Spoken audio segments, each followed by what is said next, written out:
Hi everybody, welcome back to my channel. My name is Pooja Rathore and in this video हम लोग सीखने वाले हैं past continuous tense के interrogative sentences. पहले हम समझ लेते हैं कि इंटरोगेटिव सेंटेंसेस क्या होते हैं। फॉर एग्जांपल, जब आप किसी से पूछते हैं कि क्या तुम पढ़ रही थी, या फिर क्या तुम मुझे कॉल कर रहे थे, क्या तुम खेल रहे थे, ये सारे सेंटेंसेस के लास्ट में क्या आ रहा है? रहे थे, रही थी, रहा था। तो इन सेंटेंसेस को हम इंटरोगेटिव सेंटेंसेस बोलते हैं। ओके, फॉर एग्जाम्पल, क्या तुम खेल रहे थे, क्या तुम सो रही थी, इन सभी सेंटेंसेस के लास्ट में रहे थे, रही थी या फिर रहा था आता है। तो अब हम समझते हैं कि रूल क्या फॉलो करना है इन सेंटेंसेस को इंग्लिश में ट्रांसलेट करने के लिए। सबसे पहले आपको याद रखना है, जब भी पास्ट कंटिन्यूअस टेंस है तो वॉज एंड वर हमेशा यूज होंगे, क्योंकि वॉज एंड वर का मतलब ही होता है कि था, थी, थे। अगर सिंगुलर सब्जेक्ट है यानी कि एक वचन है, फॉर एग्जाम्पल में आई, ही, शी, इट, इन सभी को हम बोलते हैं सिंगुलर सब्जेक्ट। तो इस केस में आता है वॉज। वॉज का मतलब हुआ था या फिर थी, जो कि सिंगुलर सब्जेक्ट के साथ लगेगा। और अगर कोई प्लूरल सब्जेक्ट है तो उसके साथ में वर्ड लगता है। फॉर एग्जाम्पल, वे लोग, जिसे इंग्लिश में कहते हैं दे, या फिर अगर हम कह रहे हैं कि हम लोग, वी, इसके साथ भी वर्ड लगता है। स्टार्टिंग में आ जाएगा वॉज या फिर वर।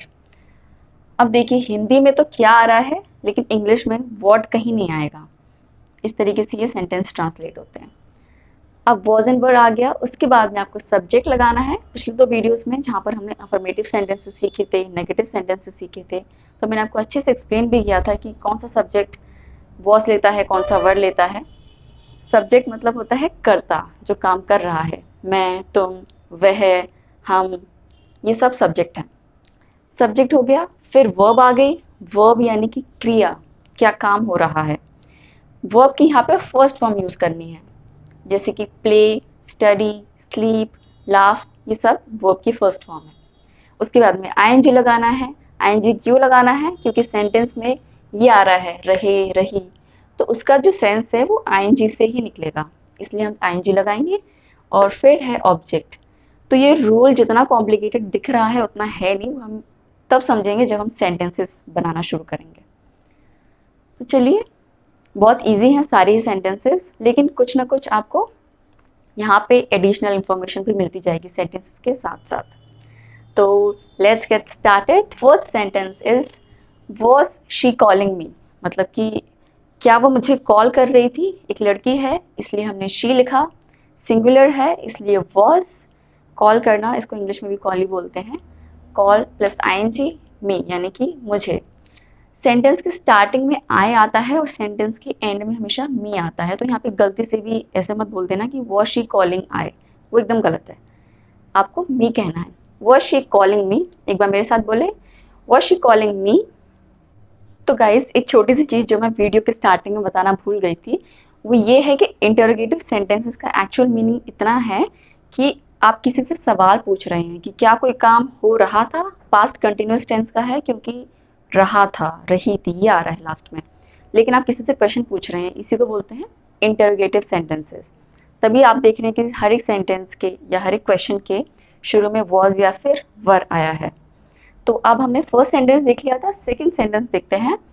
वर दे लिसनिंग टू यू, मतलब कि क्या वो तुम्हारी बात सुन रहे थे, क्या वो तुम्हारी बात सुन रहे थे। वर दे लिसनिंग टू यू, वो ज़्यादा लोग थे इसलिए हमने सब्जेक्ट प्लूरल लिया है, यानी कि दे। सब्जेक्ट हो गया। अब वर आया है, हमेशा प्लूरल सब्जेक्ट के साथ में वर लगता है। सुनना, सुनने को इंग्लिश में कहते हैं लिसन। ओके, बोलने को कहते हैं स्पीक। तो वर्ब है लिसन, फिर आईएनजी, टू यू। अब टू इसलिए लिखा है क्योंकि हम जब इंग्लिश में कहते हैं कि क्या वो तुम्हारी बात सुन रहे थे, तो डायरेक्ट ऐसे नहीं बोल सकते वर दे लिसनिंग यू। ठीक है, आपको पहले यू से पहले टू भी लिखना पड़ेगा। सो सेकेंड सेंटेंस हो गया, were they listening to you. एक बार बोलने की प्रैक्टिस भी करें, were they listening to you. Third sentence है, वॉज ही हैविंग लंच। तो आप पूछ रहे हैं कि क्या वो खाना खा रहा था। अब खाना खाने के लिए ज़रूरी नहीं कि आप ईट ही बोले, इंग्लिश में आप हैव भी यूज़ कर सकते हैं, तो आपको डायरेक्टली शायद नहीं पता चलेगा, बट ये भी एक वर्ब है।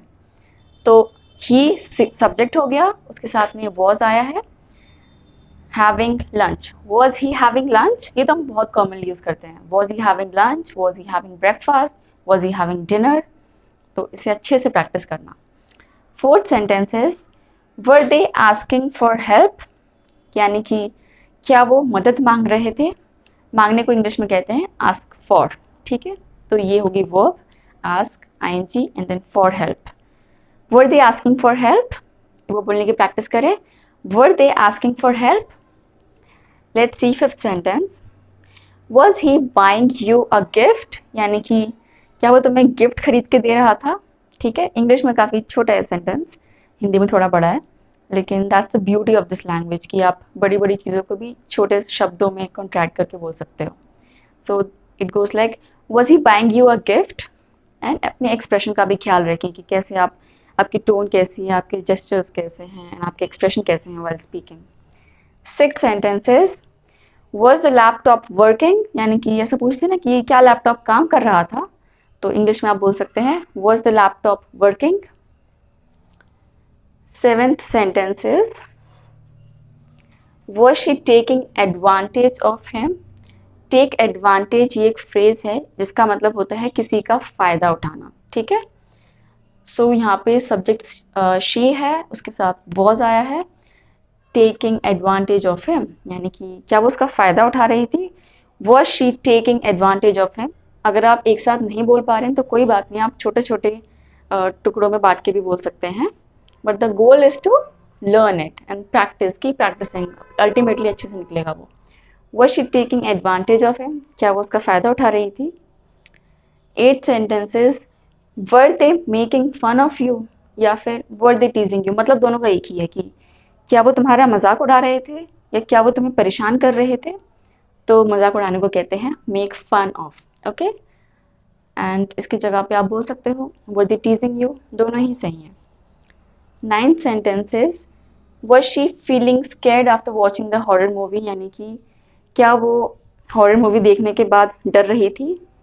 तो ऐसा भी कर सकते थे आप कि डायरेक्टली आप स्कैर्ड बोल दो, was she scared after watching the horror movie, ये भी सही है। या फिर आप ऐसे बोल दो was she feeling scared after watching the horror movie. यहाँ पर दो वर्ब हैं, एक तो है फील और दूसरा है वॉच। वॉच यानी कि देखना और फील यानी कि महसूस करना, ठीक है। तो अगर आपको एकदम मीनिंग एक साथ नहीं समझ में आ रहा तो आप ऐसे देखिए, was she feeling scared, scared यानी कि डरना, क्या वो डर रही थी, आफ्टर यानी कि बाद में। Watching the horror movie, horror movie देखने के बाद क्या वो डर रही थी। Was she feeling scared after watching the horror movie.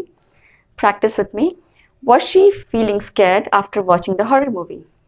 10 sentences, was she letting you smoke, मतलब कई बार हम ऐसे पूछते हैं कि वो तुम्हें स्मोक करने दे रही थी, मतलब वो तुम्हें सिगरेट पीने दे रही थी, या फिर क्या वो तुम्हें ड्रिंक करने दे रही थी। तो इसको आप ऐसे पूछते हैं was she letting you do what ever, smoke, drink, it could be anything. तो आप ऐसे पूछ सकते हैं was she letting you smoke. तो यहाँ पे वर्ब है लेट, ठीक है। ये मैंने जो लास्ट वीडियो थी नेगेटिव सेंटेंसेस के ऊपर, उसमें भी मैंने ये वर्ब यूज़ किया था लेट। सो आप इन 10 सेंटेंसेस को अच्छे से प्रैक्टिस करें।